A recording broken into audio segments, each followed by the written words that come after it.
जब से हुकूमत ने इलेक्शन एक्ट में तरमीम की हैं तो ये सवाल उठना शुरू हो गए हैं कि इस कानून साजी के बाद, इस तरमीम के बाद सुप्रीम कोर्ट का जो 12 जुलाई का फैसला है उसकी कोई हैसियत नहीं रही, उसकी कोई वक़्त नहीं रही। आपकी क्या राय है? दो चीज़ें हैं इसमें मैं अर्ज़ करूँगा। एक तो ये सवाल इसी तरह है जिस तरह रहता है, वो सवाल एक होता है कि मुर्गी पहले आई जिसने अंडा दिया कि अंडा पहले आया जिसमें से मुर्गी निकली। क्या ये कोई इसका जवाब नहीं है। इसी तरह हमारे यहाँ इसका एक सर्टन जवाब जो है इंटेलेक्चुअली या लॉजिकली ढूंढना वो मुश्किल हो जाता है कि कानून साज इदारा तो कहता है मैं कानून साज इदारा हूँ, मैं मुकन्नना हूँ, मैं पार्लियामेंट हूँ, मैं सबसे मेरा हर्फ आखिरी है, जो मेरा का हर्फ है। जब मैं कह दूं कि this is final, it is final. अदालत कहती है आपका हर्फ तो फाइनल है, पर उसके मानी क्या है आपके हर्फ के, वो हम बताएंगे। आप जो कानून बनाते हैं उसमें लिखा क्या है? अगर मे लिखा है तो स्वाबदीद है, अगर शैल लिखा है तो स्वाबदीद नहीं है। He will do that. उसके वो किसी सरकारी मुलाजिम के बारे में लिखा हो कानून में कि the home secretary shall issue licence, तो वो उस पर पाबंद हो गया। लेकिन अगर लिखा है मे इशू अ लाइसेंस, पर उस पर पाबंद नहीं हुआ। फिर उससे भी आगे चलते हैं। जब अदालत ने कह दिया शैल, तो उसमें आगे उन्होंने कहा कि ये भी मे के मुताबिक है, क्योंकि उसके बाद मुकन्नना ने उसको 3 चॉइसेस दे दिए हैं होम सेक्रेटरी को, ये भी कर सकता है, ये भी कर सकता है, ये भी कर सकता है। तो शैल भी कई दफ़ा मे की तरह पढ़ा जा सकता है। तो ये अब किसने कौन आखिरी हर्फ आखिर है, ये पार्लियामेंट और जुडिशरी के दरमियान तगोदो 200-300 साल से चल रही है। दूसरे ममालिक में भी, हमारे मुल्क में ये फ़र्क होता है कि हम बनाते ही कानून या आइन को उसी वक्त तरमीम करने की कोशिश करते हैं जिस वक्त हमारे ज़ाती पार्टी के फ़ायदे में हो, ना कि कोई जनरल। जितनी तरमीम आई हैं स्वाय 18वीं तरमीम के जो पास हुई और बहुत उसका बड़ा आता है। आपने 17वीं तरमीम देखी, वो उड़ गई। उसके तहत जजेस की जो मुलाजमत की मियाद थी वो की गई थी, बढ़ाई गई थी। यही हाई कोर्ट की 65 साल, जजेस की 3 साल बढ़ा दी, और सुप्रीम कोर्ट की उसमें 68 साल।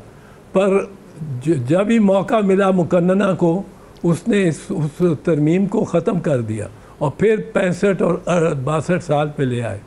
अब अगर कोई सोच रहा है कि सारे जजों को, तमाम जो 150 जज हैं आला अदालतों का पाकिस्तान में, हर एक को 3 साल की मुद्दत मुलाजमत बढ़ा के मेरा कोई टेन्योर ज़्यादा सिक्योर हो जाए, तो वो गलत फहमी है। सही। पहली चीज़ मैंने कही थी कि अंडा और मुर्गी वाला सवाल नहीं ख़त्म होगा। दूसरा चीज़ मैं कहना चाहता हूँ कि बदकिस्मती से हम अपनी गलतियों से सीखते नहीं हैं। सही। हमने देखा है कि जब भी हमने तरजीह दी किसी शख्स को चीफ जस्टिस या किसी और ओहदे के लिए, उसने वो हमारे खिलाफ ही हुआ। बिल्कुल बिल्कुल। जस्टिस सैयद सज्जाद अली शाह को चीफ जस्टिस लगाया गया 1990 में, और वो चीफ जस्टिस रहे 1993 में, और वो चीफ जस्टिस रहे। हमने 2-3 जजेस को सुपरसीड करके, सईदुज़्ज़मान सिद्दीकी और वो जो चीफ जस्टिस है अजमल मियाँ और साद सऊजान, 3 जस्टिस को सुपरसीड करके हम अपना चीफ जस्टिस लेके आए।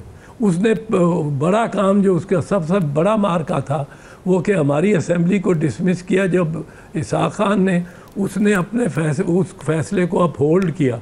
हालांकि नवाज़ शरीफ की असेंबली जब डिसमिस हुई थी 1993 में, उससे पहले, तो उसको उन्होंने रिस्टोर किया था। हमारे वक्त सज्जाद अली शाह ने बिल्कुल रिस्टोर नहीं किया, और वो हमारे ख़िलाफ़ ही सारा वक्त हमारे ख़िलाफ़ चला। सही। नवाज़ शरीफ ने आप देखें, नवाज शरीफ ने आप देखें जी जी, मेरा सवाल ये है चौधरी साहब कि देखें ये इस मुल्क में प्रेसिडेंट हम क्या सेट कर रहे हैं कि हम अदलिया के फैसलों को चैलेंज कर रहे हैं, ये हम क्या मिसालें सेट कर रहे हैं कि कल को किसी की भी हुकूमत आएगी, आज नून लीग की है, कल को पीटीआई भी होगी, तो अदलिया के फैसले आपको पसंद नहीं आएंगे तो आप उसके मुकाबले में कानून साजियाँ ले आएंगे? नहीं, इस हद तक तो ये इख्तियार है पार्लियामेंट का। पार्लियामेट को भी सुप्रीम इसी वजह से नहीं कहते। अदलिया कहती है, ये ज़रूर कहती है कि जो कानून आप बनाओगे उसकी तशरीह करना हमारा हक है। सही। लेकिन पार्लियामेंट को ये तो आप आइन में तरमीम करने का हक से तो महरूम नहीं कर सकते। पर जो अगर आइन में मैंने देखा है जो भी हमने ज़ाती मुफाद के लिए और ज़ाती मियाद बढ़ाने के लिए फ़ैसले किए, आप देखें कि ज़ियाउल हक को किसने अपॉइंट किया, सुपरसीड करके 6 जर्नलों को, वो शहीद जुल्फ़िकार अली भुट्टो ने, उसने उनको फांसी लगा दिया। ये किसने गिरफ़्तार किया मियाँ नवाज़ शरीफ को जब वो वज़ीर आज़म थे, वो मुशर्रफ ने, परवेज़ मुशर्रफ ने। परवेज़ मुशर्रफ को किसने लगाया था? दो जर्नलों को, जिनमें एक बड़ा रिस्पेक्टेड वो ये अली कुली खान, चलो वो अली कुली, हाँ, जिसमें अली कुली खान बड़ा रिस्पेक्टेड जनरल था वो भी, और एक खालिद दूसरा। फिर परवेज़ मुशर्रफ ने ही नवाज़ शरीफ को गिरफ़्तार किया। फिर ये जनरल बाजवा को किसने आर्मी चीफ लगाया? नवाज़ शरीफ ने। फिर जनरल नवाज़ शरीफ को गिरफ़्तार किसने किया? जनरल बाजवा ने। फिर बाद में लेके भी आया जनरल बाजवा, क्योंकि उसकी 6 साल की टेन्योर थी, लंबी टेन्योर थी। ये जो हम समझते हैं ना कि हम अपने लिए लगा देंगे, ये एक चलता है, मंसूब होता है, किया जाता है। एक जुमला मरहूम मियाँ मोहम्मद शरीफ से, जो वालिद थे, प्राइम मिनिस्टर के वालिद थे, अल्लाह उनकी मंजिलें दर्जात बुलंद करे, पर उनका एक जुमला उनको मंसूब किया जाता था कि अपने बेटों को वो कहा करते थे कि अपना चीफ जस्टिस होना चाहिए, तो अपना चीफ ऑफ आर्मी स्टाफ होना चाहिए। और हर दफ़ा वो अपना लगा के और उसी के हाथों। अच्छा, अपना चीफ जस्टिस लगाने के लिए मुझे एक बात बताएं, ये इतनी तगदो तरमीम करनी पड़ेगी, इनकी मुद्दत मुलाजमत बढ़ानी पड़ेगी, रिटायरमेंट की एज बढ़ानी पड़ेगी, जो सुपरसीड का मामला, जिस तरह आर्मी चीफ, आपने माजी की भी मिसालें दी कि अपनी मर्जी का सीनियरिटी के बेस पे नहीं लगाया जाता आर्मी चीफ, कभी भी नहीं ऐसे यहाँ पे हुआ, लेकिन यहाँ पे चीफ जस्टिस के मामले पर इस तरीके से होता है। तो यहाँ पे अपनी चॉइस से अगर हुकूमत लगाए, फिर ना कोई आईनी तरमीम करने की जरूरत है, ना इतनी तगदो करने की जरूरत है। ये तो एक प्रैक्टिस चलती आ रही है ना कि सीनियरिटी की बेस पर चीफ जस्टिस ऑफ पाकिस्तान लगेंगे। तो ये अगर हुकूमत करना चाहिए, हो नहीं सकता कि अपनी मर्जी से लगा दें, आप सुपरसीड कर लें?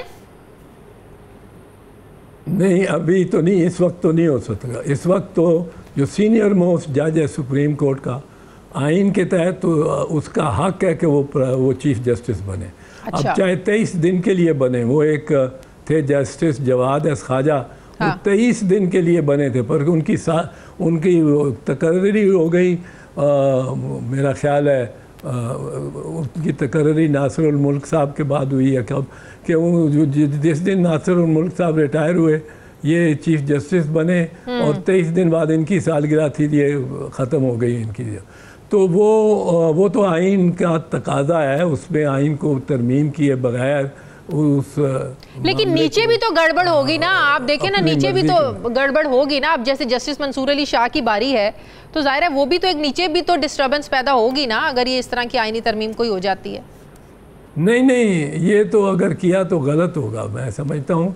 और अपनी मर्ज़ी से, जिस तरह पहले की आप देखें, जितनी रिवायत है, वो 3-4 महीने वो चीफ जस्टिस ज़रा ममनून रहता है, फिर उसके अंदर आखिरकार कानून भी कोई चीज़ है, उसके सामने आइन आप रखते हैं, उसके सामने वकला पेश हो रहे होते हैं, दलीलें हो रही होती हैं। अब तो ओपन कोर्ट सारे मुल्क में दलील जा रही होती है उस वक्त।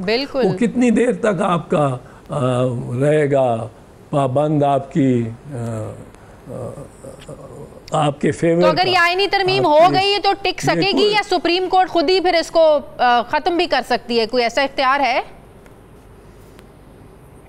सुप्रीम कोर्ट के पास इख्तियार तो कोई नहीं है ये, पर सुप्रीम कोर्ट के पास आप समझ लें किसी वजह से वो इख्तियार है जो सुप्रीम कोर्ट ऐलान कर देती है, फैसला कर देती है कि हमारे पास ये इख्तियार है। बड़ा बड़ा तजावज़ किया हुआ है सुप्रीम कोर्ट ने और हमारे जजेस ने अपने इख्तियारात से। लेकिन अगर उनको उस वक्त के कोई भारी, ये इस वक्त वैसे जुडिशरी जो है बड़ी रेजोल्यूट और बड़ी पुरअज़म है इस वक्त। ये वो वक्त नहीं है जब मुशर्रफ ने टेक ओवर किया था या टेक ओवर किया था ज़ियाउल हक ने। ये वो वक्त नहीं है, ये वक्त है जबकि जुडिशरी सारी इस वक्त मेरा ख्याल है सारी की सारी खड़ी होगी मंसूर अली शाह साहब के साथ, और 2, 3, 4 होंगे जो अब रह गए इनके साथ, काजी फैज़ ईसा के साथ। और वो भी जब देखेंगे कि ये सारी जुडिशरी का कुछ सारी है, देखे ना आपने एक तरह 3 साल सबके बढ़ा दिए, सबको एक रिश्वत दे दी। ये कि आपके हम 3 साल बढ़ा रहे हैं, अब अच्छे बच्चे बन के चलना। वो ये नहीं हो सकता। 150 जज 125 जज कितने हैं वो अपनी, उनमें भी कुछ उनकी कभी तो गैरत जाग ही जाती है ना, अगर कितना भी आपने उसको बहलाया हो, सुलाया हो, थपकाया हो। सही। तो ये तो इमरान खान साहब का बड़ा कॉन्फिडेंस लेवल है, बड़ा हाई हम देखते हैं जब वो जस्टिस मंसूर अली शाह साहब की बात करते हैं। वो कहते हैं कि जस्टिस मंसूर अली शाह साहब के आते ही ये हुकूमत अपने धर्म से ये हुकूमत गिर जाएगी, और फिर जो शहबाज शरीफ हैं ये भी मिसिंग पर्सन में शामिल हो सकते हैं, ये भी मिसिंग हो जाएंगे बाद में। तो उनको इतना कॉन्फिडेंस है, वो भी तो जस्टिस मंसूर अली शाह को मतनाज़े बनाने की कोशिश कर रहे हैं ना। क्यों तहरीक इंसाफ में इतना कॉन्फिडेंस है मंसूर अली शाह साहब को लेके? मुझे नहीं पता क्यों है, होना नहीं चाहिए। और मंसूर अली शाह साहब ने कोई ऐसा कोई इतना बड़ा एहसान तो कोई नहीं किया तहरीक इंसाफ पे कि वो उसको अपना जज समझना शुरू कर दे। ये ज़्यादा गलती है मियाँ नवाज शरीफ ख़ानदान में ये खुशफहमी ज़्यादा रहती है कि ख़ुद अपॉइंट किया है अगर जज मुंतखब या जर्नैल तो ये हमारा होके रहेगा। कोई किसी का नहीं होता जो इतने बड़े हो और अहम ओहदे पे हो, वो बिलाखिर अपनी साख दिखा देता है। और मंसूर अली शाह तो बड़ा ज़ीरक और बड़ा पाबंद है ज़ाब्ते का जज और आइन का। और तो चौधरी साहब ये मसला सिर्फ 2/3 अक्सरियत का ही है, इसका मतलब ये सारी जो इतनी मेहनत हुकूमत कर रही है, ये ताइनी तरमीम ये करने, ये सिर्फ ये 2/3 अक्सरियत का ही है। 2/3 अक्सरियत ये इनको मिले तो ये जो भी अपनी मर्जी के लिए अपनी मर्जी की कानून साजी करें, आइनी तरमीम करें, कोई पूछने वाला ही ना हो। बज़ाहिर तो यही बात है, बज़ाहिर तो यही है। और मेरा ख्याल है रियासत के मुख्तलिफ शोबों में और इदारों में बहुत सारे इदारे हैं जो कि ये इतनी पावर किसी सिविलियन प्राइम मिनिस्टर को देना नहीं चाहेंगे, उसमें जजेस भी नहीं चाहेंगे। और वो जो यू आर वेरी राइट, बिल्कुल सही। हाँ, ये आपका बड़ा ज़बरदस्त एनालिसिस है। मुझे भी हमेशा से यही लगता रहा है कि कभी किसी सिविलियन प्राइम मिनिस्टर को किसी भी हुकूमत को पूरे इख्तियारात मेरा नहीं ख्याल कोई देना चाहेगा। और अब तो ज़ीरो लाइन पे ले आया है शहबाज शरीफ, जो हर जगह कहता है कि सिपा सालार से हमने ये हासिल किया है, सिपा सालार से वो हासिल किया। हालांकि सिपा सालार जो है वो हकीकत में प्रेसिडेंट है, आसिफ जरदारी साहब है। उसमें आइन में लिखा हुआ है supreme commander of the forces.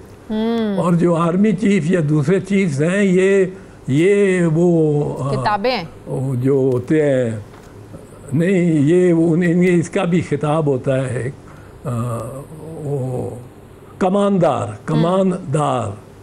जिससे कमांडर भी निकला है, कमानदार। ये कमानदार ऑफ द आर्म्ड फोर्सेस नहीं, एक बड़ी बहरी हवाई फौज के जो सरबराह हैं वो कमानदार हैं। सिपा सालार आसिफ अली जरदारी ही है।